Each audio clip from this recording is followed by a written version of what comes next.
Bye week this week really comes at a good time for us. Have a couple bumps and bruises, nothing serious, but probably need a week to get over those bumps and bruises. We will keep our normal practice schedule. We'll be in full pads on Tuesday, shells on Wednesday, and helmets on Thursday. I'll probably cut the reps down just so it's not as many reps. It's not as hard on them. Definitely, though, want to be able to get good quality work, but also take care of our guys that got a couple dings there so they can get healthy. Also, as well, want to let you know that Ja'Cour Pearson will no longer be with us. He will not be on the team, and we love him and wish him the best of luck in the future. With that being said, any questions?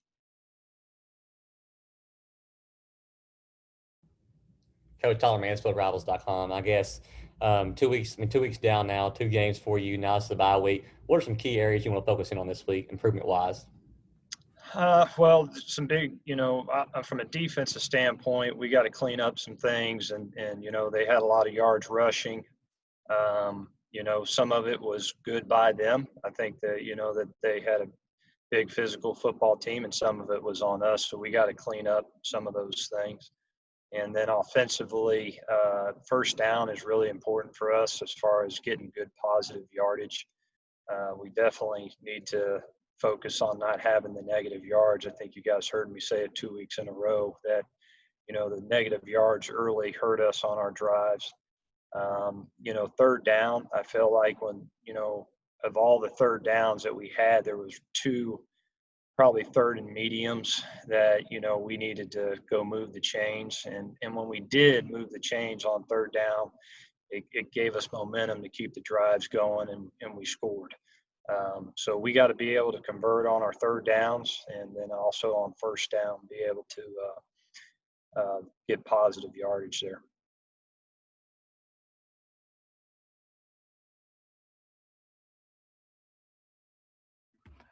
Darren Johnson, WNKY 40. Coach, last Thursday, I believe, we talked about how important the Liberty game was to kind of establish some momentum going into the bye week. Now that obviously the result that we had Saturday has played out, what do you feel the state of the team is like? And do you feel like your guys will be able to kind of garner and create some momentum and some positivity going into the MTSU game on October 3rd?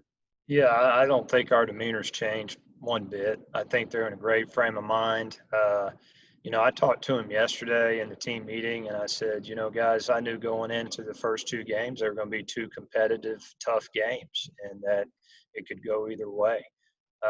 So whether we were undefeated or 0-2, my mindset and our team mindset really hasn't changed. Our goal is to go win a conference championship. We get to start conference play with Middle Tennessee. Get 2 weeks to prepare. Hopefully that gives us ample opportunity to be in a good position. When I addressed the team yesterday, they had a great look in their eye. I think everybody was totally on the same page. And I think they're hungry to start conference play and to get on the winning track. And and it's going to be a tough game. Middle Tennessee obviously is a rivalry game for us. They'll play this coming week, and when they return home, they're going to be fired up, ready to play. So we got to bring our best game, and we got to be able to go into the game with confidence and know that we're right where we need to be, and go get a win. Coach Jared with the Daily News, to kind of follow up on Terrence's question, how much does having an experienced team coming back help in a situation like that, where you guys did get off to a little bit of a slower start last year, 1-2, and then you guys finished 9-4 with a bowl win? It helps a lot. Every year's a new year, so you don't ever know what's going to happen within the team and all those kind of things. But I do feel like our guys are mature. They fully understand the scenarios that they're in. I think they would take responsibility for anything that comes our way. I think our staff does a great job of that. So we just take it all in stride, to be honest with you. And we just got to have a mentality that, it's us against the world, and we play for each other, and we got a strong brotherhood, and, good, bad, or otherwise, we're all in it together, and we believe in each other, and are going to put our best effort every week. But there's a lot of goals there that we do want to attain, and I don't think our team has any less confidence in attaining those goals. But to answer your question, yes, it helps a lot to have a older, mature group that understands that.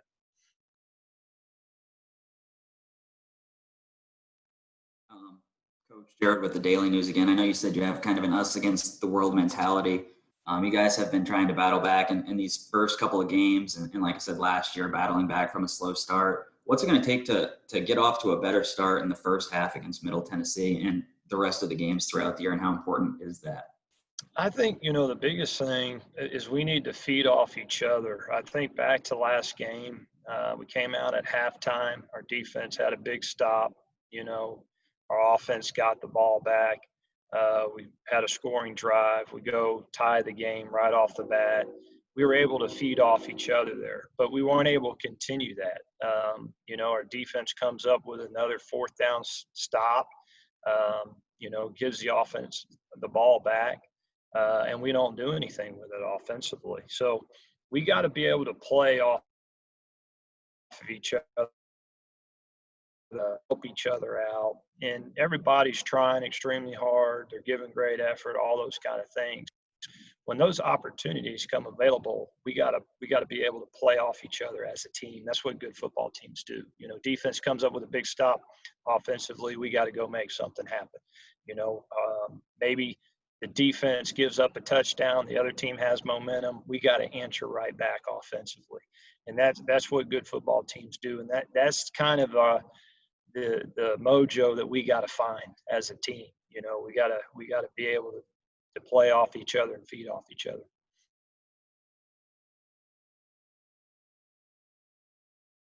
Coach Jared with the Daily News here again, kind of going back to those first half questions.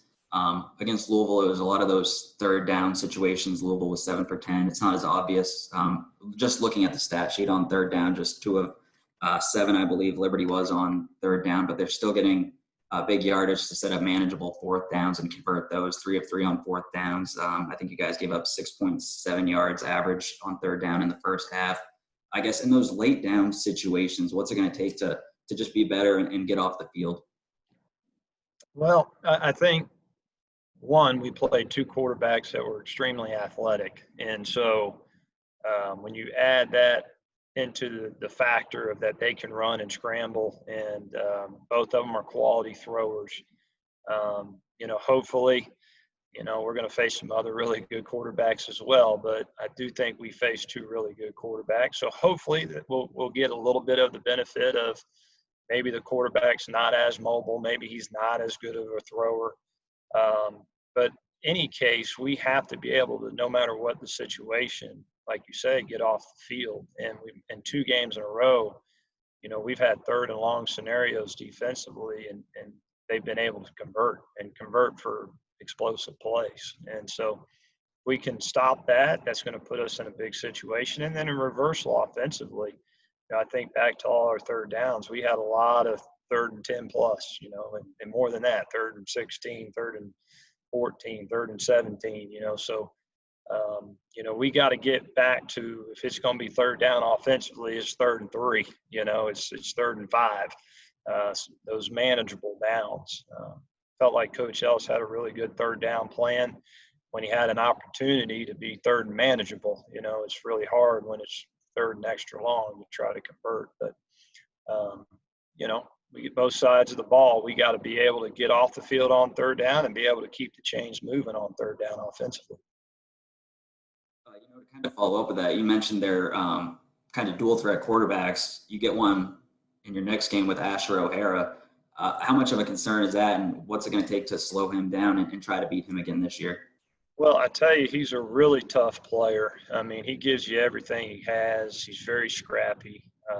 And he fits that same mold. He's a guy that can run and throw, but I tell you, probably the one thing that impresses me about him is he just fights for every yard that he gets, and he's very, very scrappy, and he's had a lot of experience, and so, and again, it's a big game, and It's the first conference game for us, and it's a rivalry game, and so we'll get his best effort, that's for sure, and we'll get Middle Tennessee's best effort. Gives us 2 weeks to prepare and try to fix the issues that we've had that we've been talking about.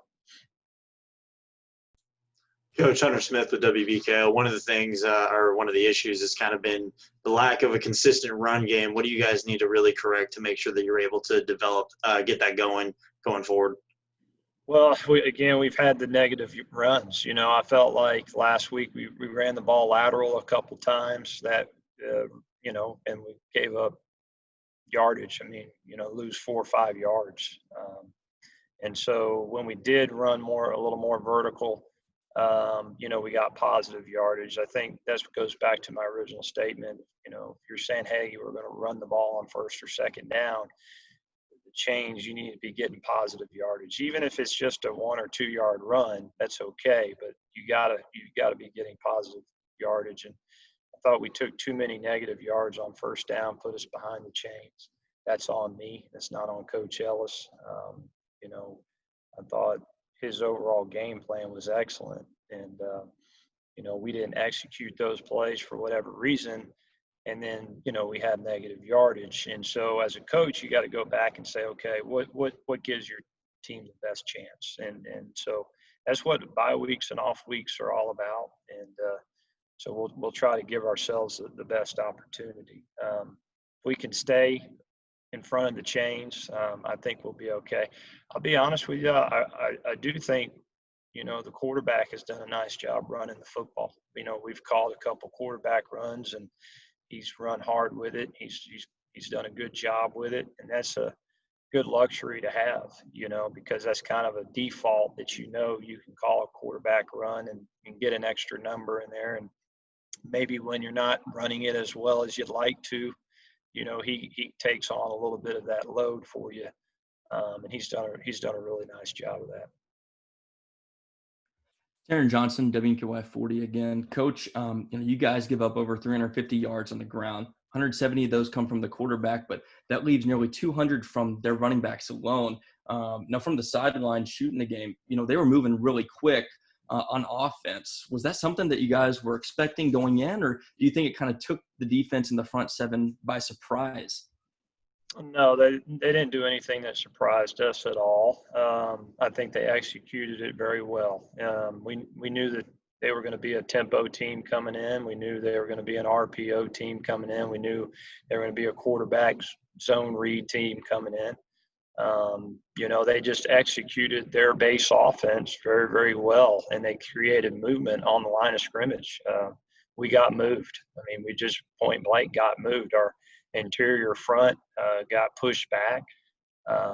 They were taking the right angles. They were holding the points, but on the double teams, they got moved. And so those running backs automatically had 3-yard gains, and then the rest was up to them to do the rest, whether they became, there was a lot of went from 1st and 10 to 2nd and 5 on just handing off a normal zone read run. And so that's where we got to get better. We got to get better holding the point. And, we got to get better at fitting our gaps with linebackers. I thought we got out of our gaps at times, but, at the end of the day, they ran the ball. They said, here we go, we're coming at you. And they lined up and pounded it. And so not going to sugarcoat it. It just is what happened.